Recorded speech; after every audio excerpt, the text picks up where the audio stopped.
Bienvenue à The Economy of the Collapse. Aujourd'hui, on va taper dans le nid de guêpe parce que on a deux revenus, moins de liberté, moins d'enfants. Que s'est-il vraiment passé? Parce que, faut se le dire, là, il y a eu cette idée que avec deux salaires, là, on allait être plus heureux, on allait s'émanciper, et puis d'en avoir plus de revenus, et tout ça. Et dans les années 50, rappelons-nous, un seul revenu suffisait, une maison était accessible, et les familles avaient plusieurs enfants. C'est important, parce qu'on n'arrête pas de parler du problème de natalité, et c'est en raison du problème de natalité qu'on doit maintenant faire venir beaucoup de gens ici, ce qu'on appelle l'immigration massive. Et ultimement, pour le Québec, c'est doublement important parce que avec les mathématiques démographiques, l'extinction du français est déjà à l'agenda. Donc, ultimement, le résultat de toute cette révolution-là sera l'extinction du fait français en Amérique du Nord. Et là, on peut se poser la question, est-ce que tout ça en valait vraiment la peine? Qu'est-ce qu'on a gagné pour se payer l'extinction? Aujourd'hui, rappelons-nous, deux parents travaillent, la maison est difficile à acheter et on a un enfant, parfois deux, souvent aucun. La question est simple, s'est-on vraiment enrichi économiquement? Ou est-ce qu'on a tout simplement changé les règles du jeu et ensuite programmé notre propre disparition? Donc, on nous a raconté une histoire pendant très longtemps. Plus de travail, plus d'indépendance, plus d'opportunités et plus de richesse. Et sur papier, ça faisait du sens. Et évidemment, ça l'a vraiment pris l'emprise de la société et c'est devenu une doxa, même difficilement contestable, qui tente de remettre cela en question risque l'opprobre social, comme dans tous les cas où on va à l'encontre de la doxa. Mais ici, à l'économie de collapse, l'idée est justement d'aller brasser les nids de guêpe parce que intellectuellement, c'est nécessaire pour se poser des questions. Et on n'est pas ici pour faire du virtue signaling comme tous les keyboard warriors sur Internet. On est ici pour poser des vraies questions intellectuellement satisfaisantes. Donc, on peut se dire, si tout ça sur papier, ça faisait du sens, est-ce que dans la réalité, ça en fait du sens aussi? Évidemment, dans la réalité, c'est beaucoup plus nuancé. Parce que dans les années 50, un revenu suffisait souvent, le logement représentait une part plus faible du revenu, et la famille était organisée autour de la présence à la maison. Le système économique était adapté à ce modèle, qui était évidemment très favorable pour des familles nombreuses. À partir des années 70, ben là, entrée massive des femmes sur le marché du travail. Donc, résultat, hausse des revenus momentanés des ménages, transformation profonde, évidemment, du modèle familial, dont déclin de la natalité. Mais, à la fin de la journée, sur le papier, à ce moment-là, on voit un enrichissement parce que les salaires, on a plus de salaires là, qui viennent à l'intérieur de la maisonnée. Mais voici le point clé. Quand deux revenus deviennent la norme, le système s'ajuste, là, c'est économie de base, premier cours au bac. Les prix montent, le marché immobilier s'adapte et les standards de vie augmentent. Hein? C'est ce qui était un avantage là, momentané, finalement, devient très rapidement une obligation.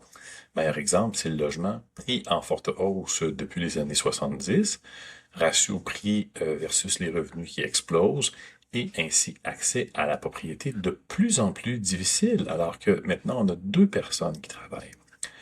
Donc aujourd'hui, deux revenus sont souvent nécessaires juste pour se loger. Puis là, bien évidemment, c'est pas juste le logement, c'est le coût de la vie, transport, essence, assurance, services, éducation. Tout suit la hausse. Le revenu augmente, mais le pouvoir d'achat réel est sous pression. Mais le plus grand changement, c'est le temps. Deux parents qui travaillent, donc moins de disponibilité, plus de fatigue, plus de dépendance au système de l'État, donc augmentation évidemment des taxes et des impôts, donc affaiblissement financier des familles, malgré une richesse financière qui augmente sur papier. Et cette liberté-là, elle, réelle, elle diminue. Donc là, on arrive au cœur du sujet, les enfants, parce que dans un système à deux revenus, ça prend des garderies, de la logistique, des contraintes, des coûts. Étant donné que des garderies, ça coûte très très cher, bon, subvention, évidemment, l'État paie ça, donc hausse des taxes et des impôts. Chaque enfant devient soudainement un boulet, un projet complexe, un fardeau financier.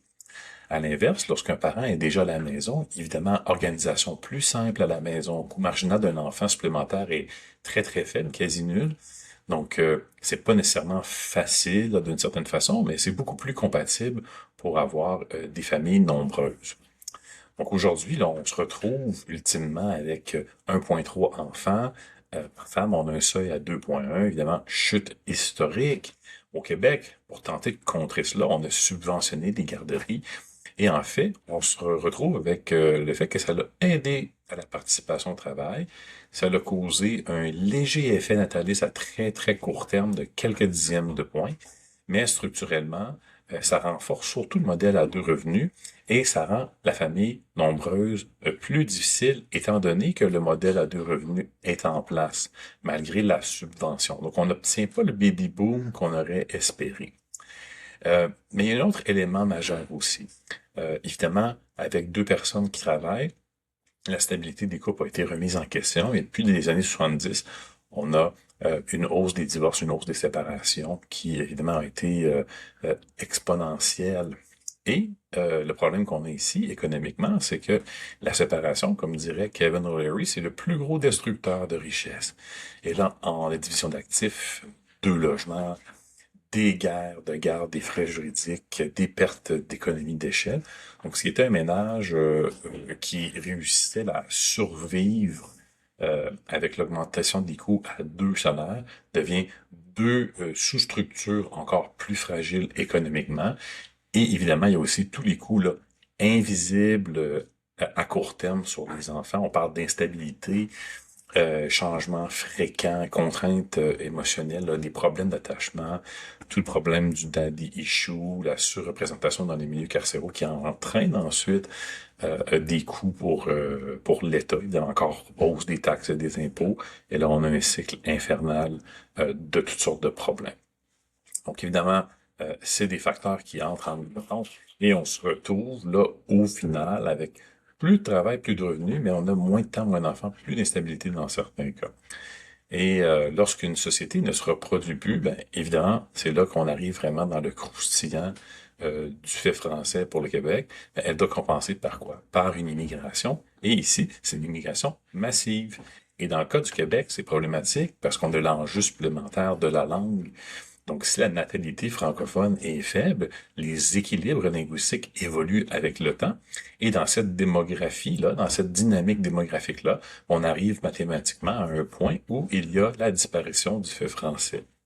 Alors, la vraie question, c'est pas est-ce qu'on gagne plus d'argent, parce que on peut se demander, en voyant que ce n'est pas le cas, surtout, est-ce qu'on vit mieux finalement? Parce que on a peut-être augmenté nos revenus, mais pas nécessairement notre réelle liberté. On a construit un système qui produit plus de richesses, mais moins d'enfants. Et ensuite, on doit importer une nouvelle population pour remplacer celle qu'on ne produit plus. Donc, au final, on a tout fait ça. Pourquoi? On a tout fait ça pour disparaître.